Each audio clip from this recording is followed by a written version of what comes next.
Moin und hallo, es geht um B2B YouTube-Kanäle, also YouTube-Kanäle für B2B-Unternehmen aufzubauen, groß zu machen, zu pflegen, zu warten etc. pp. Ich hatte euch ja gefragt, ob ihr das lieber in einem Video haben wollt oder gestückelt in 5 einzelnen. Es sind ja auf jeden Fall 5 einzelne Themenbereiche. Und ja, ihr wolltet es auf die Art, ihr kriegt es auf die Art. Also fangen wir an. Thema Nummer 1. Thema Nummer 1 ist das Thema, die Idee. Also ihr solltet für den Kanal erstmal eine Idee haben, wenn ihr als B2B rausgeht, was soll der Kanal euch bringen? Also wen wollt ihr da ansprechen? Es gibt ja mehrere Möglichkeiten. Ich kann zum Beispiel sagen, manche Unternehmen, die geben raus und sagen, oh, wir wollen Kunden in YouTube gewinnen. Und dann machen die ein Video nach dem anderen und stellen dann irgendwann fest, nee, die kriegen gar keine Kunden, aber sie kriegen neue Mitarbeiter. Warum? Weil sie transparent aus dem Unternehmen berichtet haben, weil sie die Arbeitsplätze gezeigt haben, weil sie die Arbeiten zeigen etc.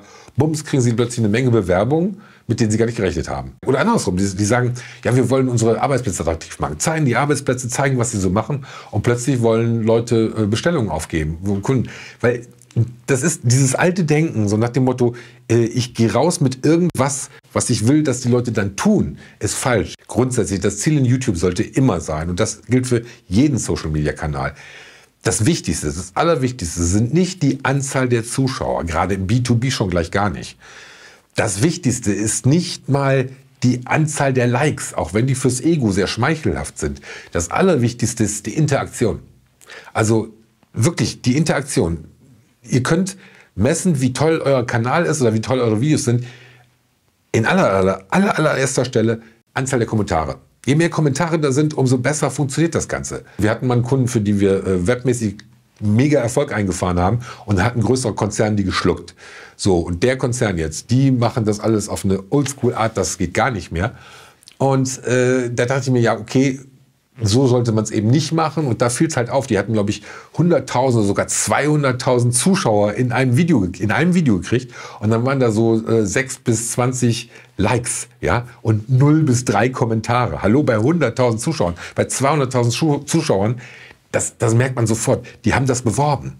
Die haben das aktiv beworben, was ja durchaus für das ein oder andere Unternehmen auch sinnvoll sein kann, aber aus meiner Sicht in B2B fast nie.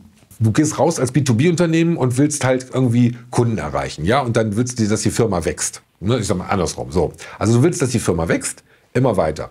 Und parallel dazu gehen die Leute mit Werbung raus. Ob das nun Videowerbung ist oder andere, ist völlig egal. Die geben Werbekosten aus. Ne? Also, das heißt, du hast Werbekosten und du hast darüber die Einnahmen, ja, den Umsatz, den Return of Invest, den das bringt. So, das verläuft im Idealfall parallel. Wenn du Pech hast, steigen die Werbekosten immer mehr, aber die Einnahmen bleiben gleich. Wenn du Glück hast, werden die Einnahmen immer höher, aber die Werbekosten steigen langsamer. Aber in jedem Fall ist da eine Relation zwischen den Ausgaben für die Werbung und den Einnahmen da, die nicht sehr weit auseinander geht. Also im Abstand schon, aber nicht sehr weit auseinanderläuft. Weder positiv noch negativ. Was anderes ist es im YouTube-Kanal, wenn du ihn richtig betreibst. Als B2B-Unternehmen richtig einen YouTube-Kanal betreiben bedeutet, du hast eine Investition in die Produktion. Sei es nun mit externen Teams, sei es intern, Geräte kaufen, Arbeitsplatz einrichten, Leute freistellen, wie auch immer. Du hast Produktionskosten, Bums. Die sind nun mal da, kannst nichts gegen machen.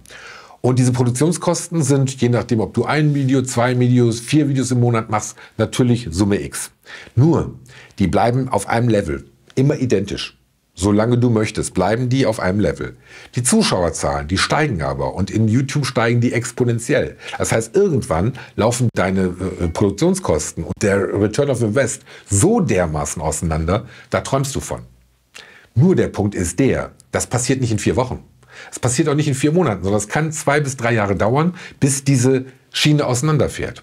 Das ist einfach so. Aber ganz ehrlich, als B2B-Unternehmen, ihr plant doch in der Regel sonst auch für 4 oder 6 Jahre und nicht für die nächste Woche.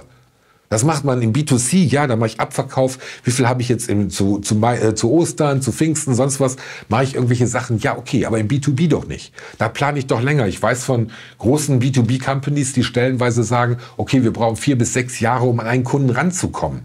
Ja, die haben idealen Kunden, dann arbeiten die 4 bis 6 Jahre, bis sie den als Kunden gewinnen. So, und wenn ihr dann einen YouTube-Kanal aufbaut, wo ihr sagt, in 4 bis 6 Jahren sind wir so massiv Marktführer in unserer Nische, weil das passiert nämlich. Diese Mühe nimmt nämlich kaum ein Unternehmen auf sich, weil die sagen mal, oh, ganz schnelle Effekte. Die sind zwar im B2B, aber wollen ganz schnelle Effekte haben und dann hauen die das einfach raus und sagen, okay, jetzt wollen wir erfolgreich sein. Aber zurück zu dem, was ihr machen wollt. Also, wie schafft ihr das nun, wenn ihr klar habt, wen ihr erreichen wollt in YouTube?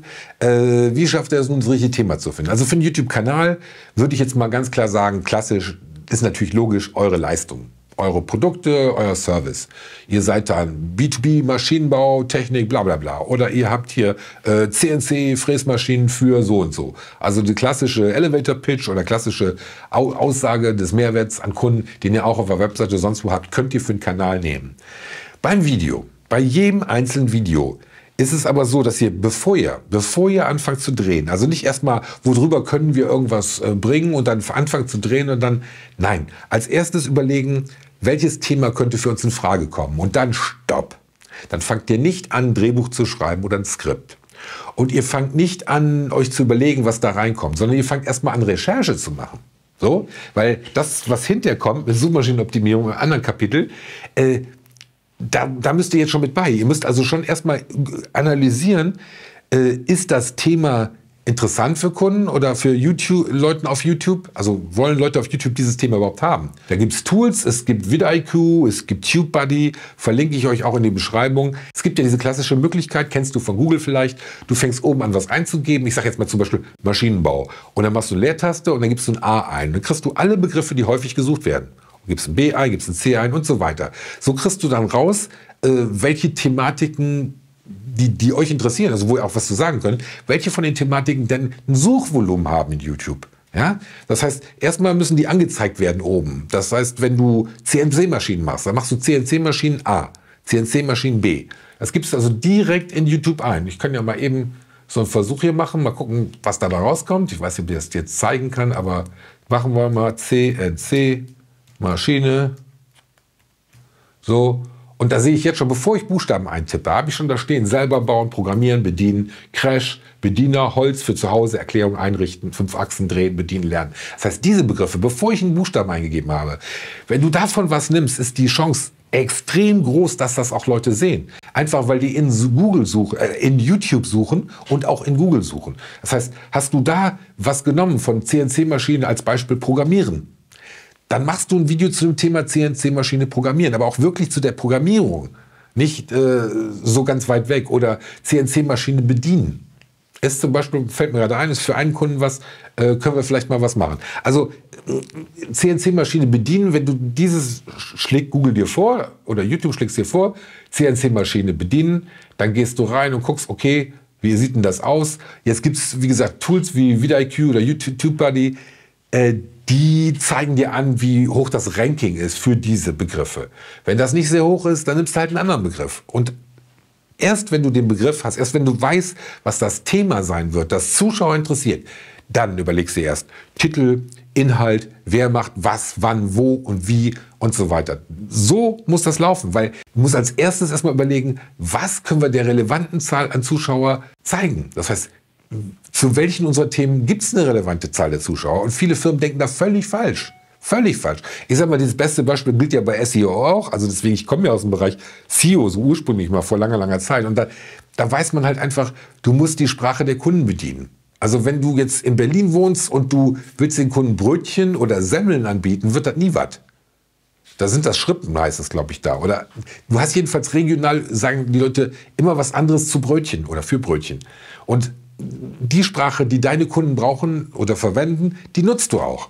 Und genauso ist es in YouTube. Wenn du da einen Begriff hast, der, ich sag jetzt mal, da einfach nur einen Zahlendreher drin oder einen Wortdreher drin hast. Du sagst dann zum Beispiel Online B2B Marketing oder du sagst B2B Online Marketing. Da können Welten zwischen sein. Nur zwischen diesen beiden Arten können Welten zwischen sein. Und du riskierst, wenn du es falsch machst, einfach, dass sich das Video hinterher keine Sau ansieht.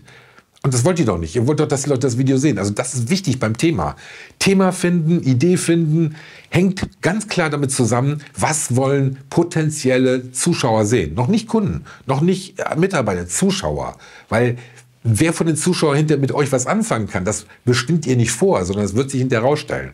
Es geht darum, dass der Kanal wächst und es werden automatisch die richtigen Leute sein. Da müsst ihr, das ist bitter, aber da müsst ihr der künstlichen Intelligenz vertrauen. Denn die künstliche Intelligenz, die kann das. Die künstliche Intelligenz in dem Fall von YouTube.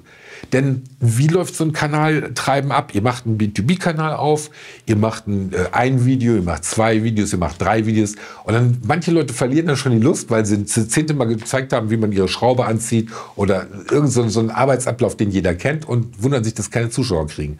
Das hängt dann damit zusammen, dass nicht viel Interesse da ist. Macht ihr es umgekehrt. Ihr habt ein Thema recherchiert, ihr wisst, da gibt es eine große Zuschauermenge für und ihr macht ein Video, wo dann, wie gesagt, oben in den Ergebnissen schon Begriffe angezeigt werden, dann kannst du davon ausgehen, dann wird das Video mehr Leuten gezeigt. Dann habt ihr nicht 5 oder 10 Zuschauer in 4 Wochen, sondern ihr habt dann vielleicht schon 100 oder vielleicht sogar 150 Zuschauer. Noch keine Abonnenten, noch keine Likes. So.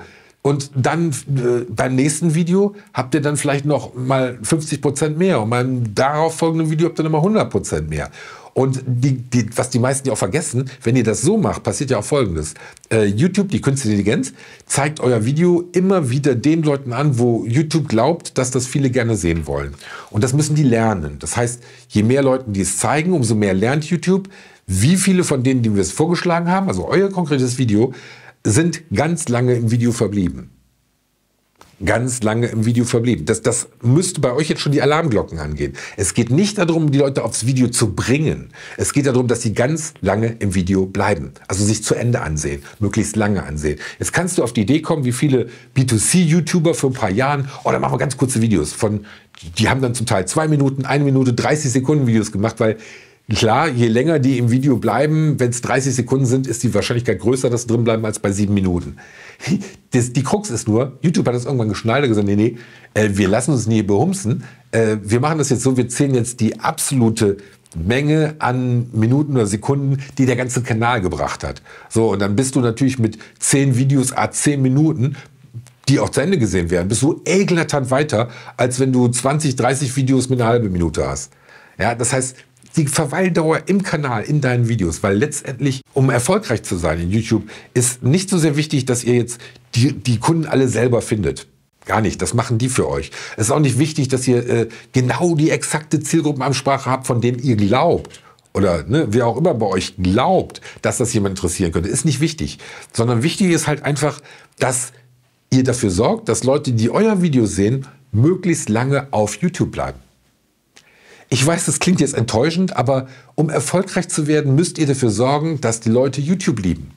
Nicht nur euch. Warum? Das ist so ein Hintenrum-Ding. Ihr macht ein Thema auf, wie gesagt, recherchieren, oben in der Kopfleiste. Wie viele Leute interessiert das oder wird das angezeigt als relevant? Ja, dann sehen das Leute. Jetzt habt ihr ein gut gemachtes Video, wo das Thema auch aufgegriffen wird, was ihr als Idee da drin habt. Jetzt läuft das ganze Thema durch. Die Leute bleiben lange im Video, weil es spannend ist, weil es gut gemacht ist. Und am Ende, wisst ihr ja, kommt ja dieses andere Video, zum Schluss kommen andere Videos, werden vorgeschlagen. Und jetzt gehen wirklich Unternehmen hin und schalten das ab. Also sobald sie es können, schalten sie es ab, dass am Ende keine anderen vorgeschlagen werden. Völlig irrsinnig, weil wenn am Ende ein anderes vorgeschlagen wird, dann wird die Zeit, die der Zuschauer, der zuerst bei euch gelandet ist, die der dann insgesamt auf YouTube verbringt, die wird eurem Kanal und eurem Video zugeschlagen. Ja, das heißt, bringst du mit einem Video jemanden dazu, sich 5 Stunden auf YouTube aufzuhalten, kriegst du meinetwegen den Wert 5.000. Bringt jemand anders jemanden dazu, ein Video 2 Minuten, dann kriegt er den Wert 2. So, das heißt, für YouTube ist wichtig, dass die Leute lange auf YouTube sind. Und jetzt denken viele Unternehmen schon, was bringt uns das, haben wir ja nichts von. Falsch gedacht.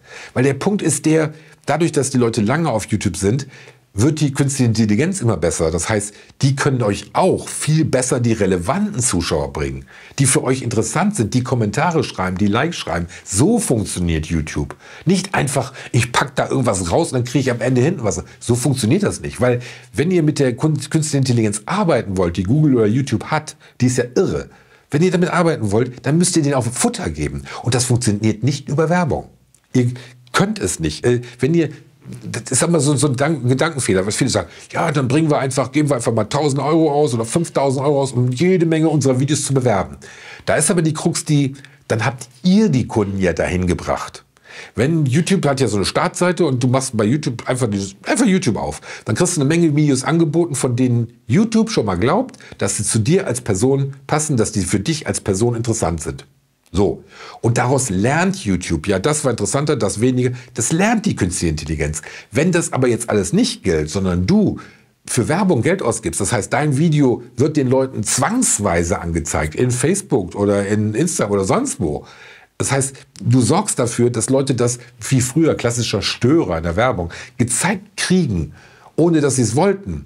Dann lernt YouTube nichts, gar nichts. Das heißt, dann kommen die zwar zu YouTube, weil du sie hingebracht hast, aber das Einzige, was YouTube dann noch lernt, ist, ja, das ist von denen. So. Aber nicht, wo gehört der hin oder was will der, während die Startseite von YouTube, wenn sie da was anzeigen und du wählst das aus, weiß YouTube sofort, aha, der mag das. Und dann ist deinem Profil zugeordnet. Das kann man jetzt wieder unter DSGVO-Gesichtspunkten kritisieren oder sonst was, will ich aber gar nicht drauf hinaus. Mir geht es darum, dass ihr die richtigen Themen findet, die euch langfristig im Kanal nach vorne bringen. So, und jetzt ist dieses Thema, also das ist das eine, so diese Recherche. Jetzt höre ich aber von Kunden oft, wir haben keine Idee. Wir haben keine Idee, was sollen wir machen? Und dann müsst ihr einfach nur mal kreativ oder mit offenen Augen durch euer Unternehmen gehen. Das mache ich mit Firmen auch immer. Wenn die sagen, wir einen YouTube-Kanal machen, das Erste, ich verbringe Stunden bei denen. Ich gucke mir alles genau an. Ich rede mit denen. Ich gucke mir an, was für Arbeitsschritte die haben. Ich verstehe, wie das Unternehmen arbeitet, etc., wie die Prozesse sind, wie die Abläufe sind. Ist immens wichtig. Das ist zum Beispiel auch ein Punkt, wo wir später noch zu kommen, wer das entscheidend, was im Kanal kommt, etc. Also, ganz wichtig zu wissen, was das Unternehmen tut, was es macht, was es bietet und dann die Prozesse halt auch genau zu kennen. Weil wenn ich weiß, welches Thema oder andersrum, wenn ich recherchieren will, welches Thema interessant ist, muss ich erstmal ein paar Brocken haben, die ich vorwerfen kann. Ich habe auch schon Unternehmen gehabt, die dann, ja, was mit Video, aber hinterher doch nicht so richtig, weil die immer noch so klassisch unterwegs sind. Die haben immer eine Ursache-Wirkungsprinzip. Da habe ich dann zum Beispiel mal einen Kanal gemacht für ein größeres KMU und das lief auch gut. Und da habe ich dann einen Vorschlag gemacht, sollen wir nicht mal so ein Video A machen, weil ich glaube, dass das viele interessieren könnte. Und ich hatte dann auch schon recherchiert. Es interessierte mega viele. Aber da kamen dann so Vorbehalte aus dem Unternehmen, weil das, was ich zeigen wollte, war für die Kinderkram. Das war einfach Piddelpaddel, weil das machen die jeden Tag. Ja, das ist so, das weiß doch jeder. Nein, intern wusste das jeder, aber nicht die Kunden. Und die waren B2C unterwegs. Und die Endkunden wussten überhaupt nicht, wie man damit umgeht. Es ging um ein Produkt, wie ich das handhabe. Ich will jetzt nicht ins Detail gehen, will keinen Mies machen, aber es ging um ein Produkt, wie ich das handhabe. Und ja, und das wollten die einfach nicht zeigen, weil für die war das so lapidar und so selbstverständlich. Ich habe gesagt, lass uns doch mal machen. Sie haben sich dann überreden lassen, was ich heute auch nicht mehr tue bei Kunden, weil das bringt nichts. Sie haben sich dann überreden lassen, wir haben ein tolles Video gemacht, hat funktioniert, ist auch wirklich extrem gut angekommen, hat viele Zuschauer gekriegt. So, in der Folge haben die Kunden aber andere Sachen gewollt und hier nicht mehr und das war denen alles nicht, ja, so präsentationsmäßig genug. Die wollten also ihre Produkte direkt verkaufen, haben da viel zu straight gedacht, nicht so hintenrum. Da ist Influencer vielleicht sogar noch ein bisschen effizienter, wenn man auf Effizienz setzt, aber normalerweise sollte man auf Wirksamkeit setzen. Ich mache da noch mal ein anderes Video zu, wo da der Unterschied ist. Wirksamkeit heißt dann auch einfach, auf Dauer wird die Marke, früher sagte man so, top of mind, also beim Kunden im Kopf bleiben. Ich sage immer, wir müssen to the center of the hearts, also in den Herzen drin sein. Das sind eben Emotionen. Und das schafft ihr nur, wenn ihr das ansprecht, was die Kunden auch bewegt, wo die auch wirklich scharf drauf sind, die sie auch wirklich hören wollen und gezeigt kriegen wollen. So, und dann gehst du halt hin, Thema. Also, als Beispiel, du gehst so Unternehmen offenen Augen und sagst, ich habe zum Beispiel mal einen Imagefilm gemacht für eine Firma, kann ich ja hier mal zeigen, hier oben, da, ist derselbe Basis, also von wegen Ideen. Guck dir an, ist ein ganz simples Prinzip. Du kennst das vielleicht von Fernsehsendungen, so Krimis oder so. Da kommt dann oft bam, bam, was 24 Stunden zuvor oder was zuvor geschah oder sonst was. Da habe ich mir gedacht, okay, das wäre doch jetzt mal eine ganz coole Idee, wenn man das da nimmt. Das heißt, um Zuschauer, also um Endkunden Interesse zu wecken, sind ja nicht die Maschinen. Also die Maschinen, die was herstellen, ist ja für den Endkunden völlig uninteressant, wenn man im B2C unterwegs ist. Bei B2B sieht das ein bisschen anders aus. Aber bei Endkunden uninteressant. Und auch im B2B sollte man es nicht übertreiben, weil wenn ich eine tolle Maschine habe und die produziert etwas für eine andere Firma, die andere Maschinen hat oder auch eine andere, Beispiel, du hast eine Firma, die macht tolle CNC-Maschinen. So, jetzt baut ihr mit CNC irgendwas für ein Unternehmen, was aber in Lasertechnik unterwegs ist. Für die ist euer CNC-Kram Kinderkram. Also braucht ihr nicht eure CNC-Maschinen zeigen, sondern was anderes. Dann habe ich mir überlegt, ja okay, wie können wir das schaffen, dass wir die B2C-Kunden triggern, dass die einfach auch Bock haben, sich das anzusehen, das Video, und ja, was die Kunden immer haben beim Einkaufen. Also sind ja B2C, das heißt, wir haben eine Szene gemacht, wo die Leute zum Einkaufen gehen, so, das kennt jede Hausfrau, greift ins Regal, holt sich die Wurst raus oder das Fleisch oder was auch immer. So, das kennt jeder. Und diese Szene haben wir kurz nachgestellt, dann kam so ein Aufriss, wie in den Krimis, was zuvor geschah. Und dann haben wir quasi den Prozess darauf einfach quasi abgewickelt, so nach dem Motto, was passiert? Wie kommt denn das Essen dann hinterher da ins Regal? Und da haben wir dann gezeigt, ja, wie es angeliefert wird, wie es geschnitten wird, produziert wird, geräuchert wird. Alles, was das Unternehmen macht, konnten wir authentisch zeigen. In dem Fall tatsächlich sogar fast ohne Worte. Ich glaube, der Chef hat mal Moin gesagt, das war's. Kein Satz, da ist kein Wort gefallen, erst recht kein Sprecher, der völlig unglaubwürdig ist, sondern wir haben nur ganz faktisch gezeigt, was passiert da im Unternehmen. Und am Ende vom Ganzen haben wir dann die Frau, die am Anfang eingekauft hat, haben wir dann nochmal gezeigt, wie sie zu Hause ihrem Mann, vermeintlich, war ein Freund von mir, egal, ihrem Mann quasi das Essen auf den Tisch kredenzt hat. Ja, die hat das hingelegt, zack, und das war's dann. Das heißt, da wird die Geschichte wieder rund und das Ding ist ziemlich erfolgreich. Und zwar ohne einen Cent für Werbung auszugeben. Es läuft auf der Webseite erfolgreich, es läuft in YouTube erfolgreich. Ich habe das sogar noch mal mit einer komplett anderen Beschreibung, nur als Imagefilm ohne Sprecher. Bei mir im Kanal, auch da läuft es erfolgreich. Das Ding, weil es einfach sehr lange, die Leute verbleiben sehr lange im Video und dann wird es von YouTube oft angezeigt. Ja, wieder Thema Ideen. Das ist so eine Idee. Dann könnt ihr hingehen, also immer erst Idee haben, Idee recherchieren, abklopfen, taugt die, ja, planen, nein, neue Idee. Eine andere Idee, was ich im Maschinenbau auch immer sehe, so, die kommen dann auf die Idee, ja, wir wollen hier die Muffe anschrauben, wir wollen das anbauen. Leute, denkt mehr darüber nach, was könnte die Leute interessieren an den Ergebnissen.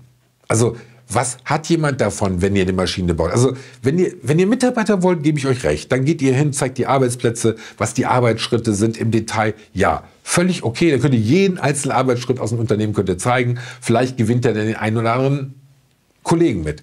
Und dann noch ein bisschen besondere Sachen raushauen, auch in Ordnung. Wenn ihr aber Kunden interessiert oder Interesse bei Kunden wecken wollt, dann geht lieber hin und macht Ergebnisse.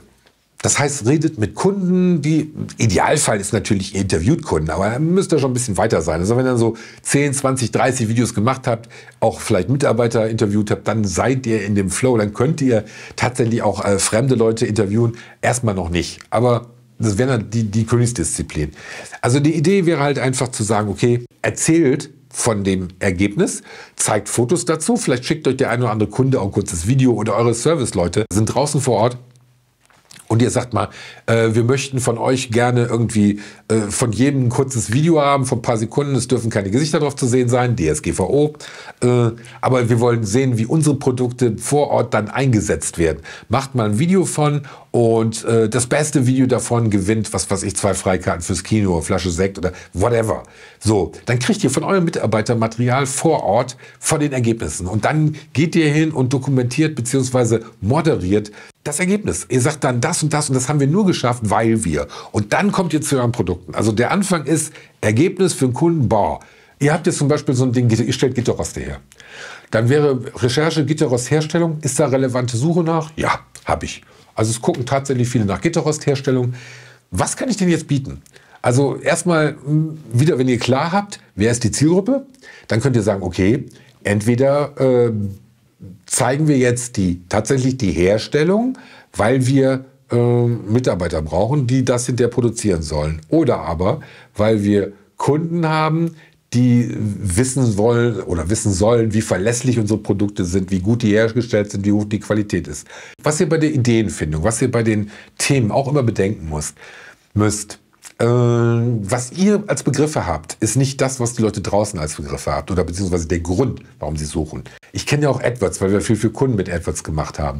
Und wenn man das weiß, weiß man halt, was man auch ausschließen muss. Das geht hier in YouTube leider nicht. Aber bei Gitterrostherstellung zum Beispiel weiß ich, da gibt es auch ganz viele Leute, die danach suchen, die sind an der Uni in der Schule, brauchen einen Schulaufsatz, brauchen ein Diktat, einen Aufsatz oder müssen zu dem Thema irgendeine Abhandlung schreiben oder so. Die recherchieren dafür. Da sind ganz viele von unterwegs. Und ich sag mal, das braucht euch nicht stören. Wenn ihr sagt, ja, langfristig wollen wir die Leute auch an uns binden, dann ist das auch okay. Aber es ist natürlich schwierig, dann zu filtern. Das könnt ihr aber machen, zum Beispiel über die Headline, kommen wir ja später noch zu, zum Beispiel im Vorschaubild, auch da kommen wir noch zu, könnt ihr halt ein bisschen filtern, damit auch nur die richtigen Leute sich das Video überhaupt erst starten. Weil es ist so, YouTube misst halt von der Anzahl derer, die das Video gestartet haben, wie lange sind die am längsten drin. Wenn die sich das gar nicht angeguckt hat, ist das für euch nicht schlimm. Schlimm ist, wenn die starten und gleich wieder raus sind. Also wenn ihr eure Mitbewerber ärgern wollt, startet das Video und geht gleich wieder raus. Das funktioniert übrigens besser als bei Google Ads, wo viele auf die Idee kommen, oh, wir negativ bewerten oder beziehungsweise draufgehen, damit die bezahlen müssen. Das schnallt Google und da bezahlt auch keiner für, da wird eh nur abgestraft. Aber hier in YouTube, wenn ihr sagt, okay, eben mal aufmachen und gleich wieder raus, ja, es funktioniert.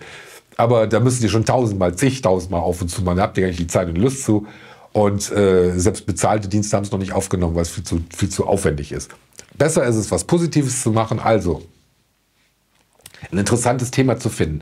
Und nochmal, Ideen gibt es aberwitzige. Fragt intern, fragt aber auch Kunden. Nicht jetzt, was sollen wir drehen oder was, sondern einfach eher so diese Frage, warum interessieren euch unsere Produkte? Oder was aus deiner Sicht, was ist an unseren Produkten spannend? Also in die Frage gehen mit dem Kunden, gerade bei B2B, kann man das prima machen, weil der Vertrieb doch sehr eng mit dem Einkauf auf der anderen Seite oder mit der Geschäftsführung auf der anderen Seite Kontakt hat, zusammenarbeitet. Einfach mal eine Frage stellen, seht ihr das auch so oder was könnte man da ändern, auch um selber zu lernen. Im Dialog bleiben, weil, und jetzt komme ich nochmal zu dem Punkt, das Wichtigste für euch ist nicht die Likes, nicht die Anzahl der Views etc., sondern das Engagement. Also sprich, wie oft wird das geteilt? Wer verweist auf das Video? Und wenn ihr hinterher gut seid, also bei unseren Kunden passiert das, da werden deren Videos auf Videos von anderen verlinkt. Wir haben eine Schule für Maschinenbau und da geht es um Materialtechnik etc. pp. Das ist ein Video von eines unserer Kunden verlinkt. Ein Video von ihm ist da verlinkt. Das heißt, das wird so interessant für die Masse, dass es verlinkt wird. Das heißt, dadurch steigt dann auch wieder die Wertigkeit. Und das schafft ihr nur mit guten Videos. Aber vergesst diese Werbeschose, ja? Die könnt ihr komplett aus dem Kopf streichen. Das könnt ihr mit Werbung machen, wenn ihr Werbegeld ausgebt. Könnt ihr sagen, ja, das sind unsere Produkte, das sind die schönsten, sind die besten, sind die tollsten.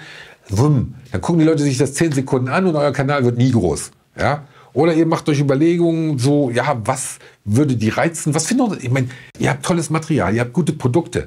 Ja, hallo, dann fragt doch mal eure Kunden, warum das so ist, was sie an euren Produkten toll finden, was sie an euren Leistungen toll finden.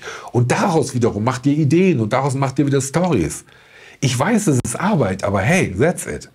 Wie gesagt, nochmal, was ich ganz zu Anfang schon mal sagte, dafür habt ihr aber den Punkt, die Produktionskosten bleiben gleich, die Anzahl der Zuschauer explodiert. Ja, dafür lohnt es sich. Glaubt's mir, nach 2, 3 Jahren lohnt sich das richtig. Glaubst du nicht? Also pass auf, ich kann dir sagen, bei einem unserer Kunden ist es so, dass wir jetzt nach 18 Monaten war das, glaube ich, waren wir an diesem Break-Even. Ich nenne den YouTube Break-Even. Was ein Break-Even ist, brauche ich dir nicht erklären. Geht hier aber nicht ums Finanzielle, sonst für mich geht es darum, ihr habt Produktionskosten, Summe X. Und wenn ihr jetzt Werbung mal schalten würdet in Google Ads oder sonst was, dann habt ihr ja meistens einen Ad-Spend. Also ihr habt ja irgendeinen Preis, den euch ein Klick kostet. Ne? Das ist ja in der Regel, ich sag mal, bei B2B liegt der zwischen 80 Cent und 5 Euro. So je nachdem, wie groß die Zielgruppe ist, relevant etc. Also ungefähr in der Range. So, und jetzt habt ihr Produktionskosten, die liegen in einer bestimmten Summe. Ihr kriegt aber noch keine relevante Zuschauerzahl. Das heißt, die Produktionskosten sind ziemlich hoch. Und der Break-Even ist da, wo ihr so viel Zuschauer alleine durch eure Videos generiert, dass ihr unter dem Klickpreis liegt. Also, dass eure Produktionskosten unter dem Klickpreis liegt, den ihr extern woanders bei Google bezahlt würdet. Also, wenn eure Produktionskosten für ein Video als Beispiel 5.000 Euro sind, was sehr hoch wäre, aber angenommen, ein Video würde euch 5.000 Euro kosten. So. Und ihr würdet dann 5.000 Zuschauer irgendwann kriegen mit dem einen Video. Dann hättet ihr quasi einen Klickpreis von 1 Euro. Und wenn eure Kosten in Google Ads höher sind als diese 1 Euro, dann fangt ihr ab da an, immer ertragreicher zu werden, weil die Produktionskosten bleiben ja gleich. Ja? Also das ist immer dieses Ding, was ihr im Hinterkopf halten müsst. Es lohnt sich auf Dauer. diese ganzen Anstrengungen zu machen. Und wenn ihr nicht weiß, wie, dann fragt mich. Kommt auf mich zu, machen wir doch. Wenn du möchtest, dass ich mal zu Ideen irgendwie mal ein bisschen was raushaue, können wir immer machen. Wie gesagt, es geht ja um Ideen für YouTube-Videos. Und wenn ihr dann nur reinschreibt, in welcher Branche ihr seid oder was ihr produziert, was ihr macht, dann kann ich euch Tipps darüber als Kommentar geben. Also ohne Wenn und Aber. Ihr schreibt rein, wir besohlen Schuhe oder wir bauen Zahnräder oder whatever. Und ich mache mir dann kurz Gedanken und schreibe euch vielleicht den einen oder anderen Tipp da rein. Also immer drauf los. Das zur Ideenfindung. Beim nächsten Video geht es dann um vor der Kamera. Das heißt, wer sollte vor der Kamera? Was sollte er sagen? Was sollte gesagt werden? Wie bereitet man sich vor? Wie bereitet man Inhalte auf? Etc. Also, ich freue mich, wenn du nächstes Mal wieder dabei bist. Bleib gespannt. Bis bald. Vielen Dank und ciao.